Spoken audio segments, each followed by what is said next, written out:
Halo teman-teman, dalam video kali ini kita akan membahas tentang kedudukan dan peran PNS di NKRI yang meliputi manajemen ASN, pelayanan publik, dan whole of government. Sebelumnya, perkenalkan, nama saya Astuti Handoyo, peserta Latsar CPNS Golongan 3, Kementerian Agraria dan Tata Ruang Badan Pertanahan Nasional. Pertama-tama, kita akan membahas tentang konsep dan kebijakan manajemen ASN dan bagaimana kebijakan tersebut diimplementasikan di instansi pemerintah. Dan termasuk di dalamnya adalah hal-hal apa yang harus diperhatikan agar manajemen ASN dapat mencapai tujuannya, yaitu untuk menciptakan profesionalisme ASN.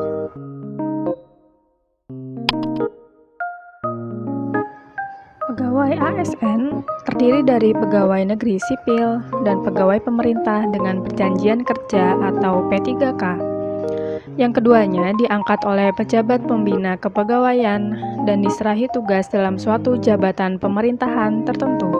Pegawai ASN berkedudukan sebagai unsur aparatur negara yang menjalankan kebijakan yang ditetapkan oleh pimpinan instansi pemerintah, serta harus bebas dari pengaruh dan intervensi semua golongan dan partai politik.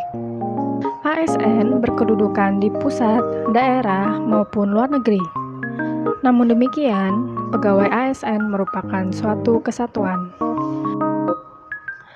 Pegawai ASN memiliki peran sebagai perencana, pelaksana, dan pengawas penyelenggaraan tugas umum pemerintahan dan pembangunan nasional melalui pelaksanaan kebijakan dan pelayanan publik yang profesional, bebas dari intervensi politik, serta bersih dari praktik korupsi, kolusi, dan nepotisme. Pegawai ASN memiliki fungsi sebagai pelaksana kebijakan publik, pelayan publik, dan perekat dan pemersatu bangsa. Dalam penyelenggaraan kebijakan dan manajemen ASN, dikenal adanya asas proporsionalitas yang mengutamakan keseimbangan antara hak dan kewajiban pegawai ASN. Terdapat kode etik dan kode perilaku ASN yang bertujuan untuk menjaga martabat dan kehormatan ASN.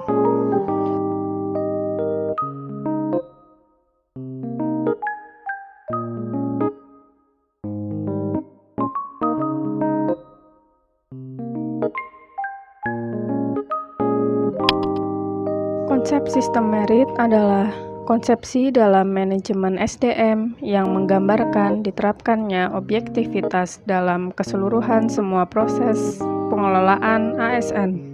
Sistem merit adalah kebijakan manajemen ASN yang dilakukan berdasarkan kualifikasi, kompetensi, dan kinerja secara adil dan wajar. Adanya sistem merit ini mendukung keberadaan prinsip akuntabilitas dan menjamin keadilan dan juga menyediakan ruang keterbukaan dalam perjalanan karir seorang pegawai.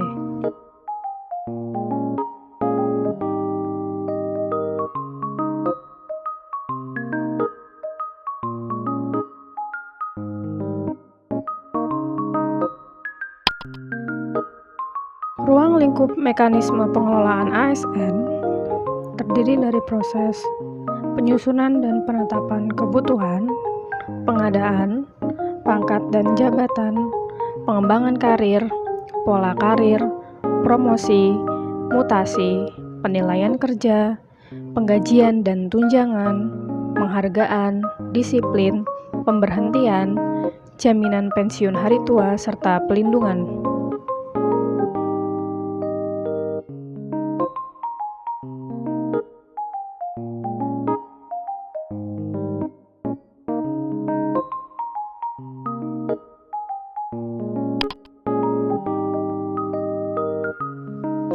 Selanjutnya, masuk ke bagian pelayanan publik.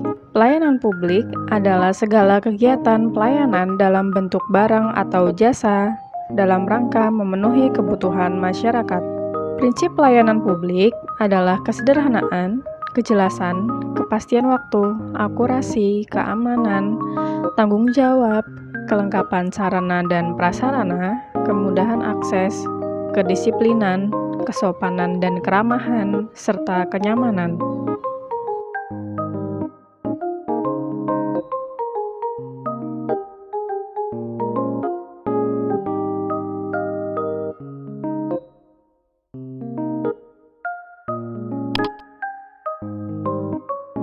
PNS sebagai pelayan publik harus memahami bahwa pelayanan publik diselenggarakan dari pajak yang dibayar oleh warga negara. Oleh karena itu, pelayanan publik adalah hak setiap warga negara dan berfungsi untuk memenuhi kebutuhan serta memberikan perlindungan kepada masyarakat. Prinsip-prinsip pelayanan seorang ASN adalah partisipatif, transparan, responsif, tidak diskriminatif, mudah dan murah, efektif dan efisien, aksesibel, akuntabel, serta berkeadilan.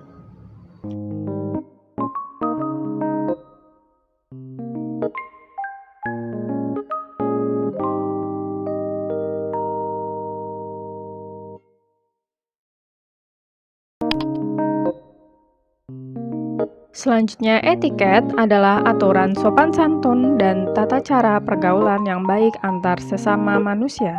Etiket juga diperlukan dalam pelayanan publik. Dasar-dasar etiket pelayanan publik oleh ASN adalah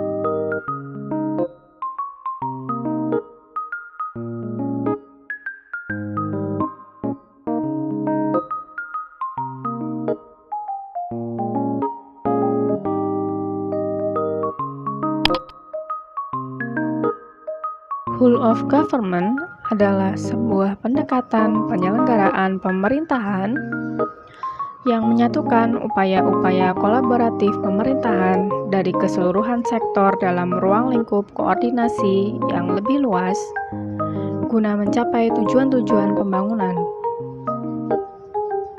Whole of government juga dikenal sebagai pendekatan interagensi, yaitu pendekatan yang melibatkan sejumlah kelompok.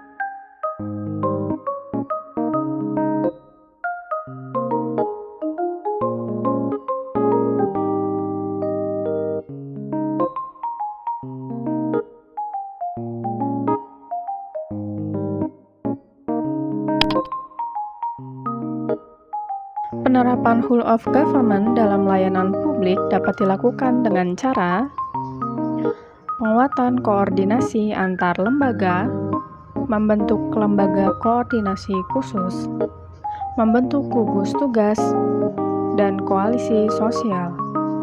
Pola pelayanan yang terbentuk dari adanya whole of government diantaranya adalah teknis fungsional, pelayanan satu atap, pelayanan satu pintu, pelayanan terpusat, dan pelayanan secara elektronik.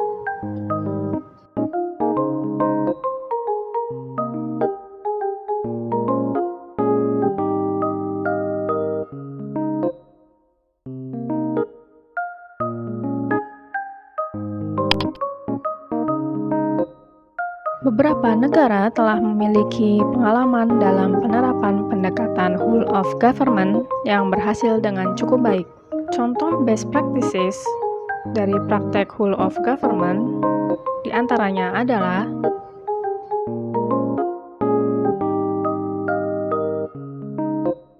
Baiklah, sekian penjelasan tentang manajemen PNS, pelayanan publik, dan whole of government.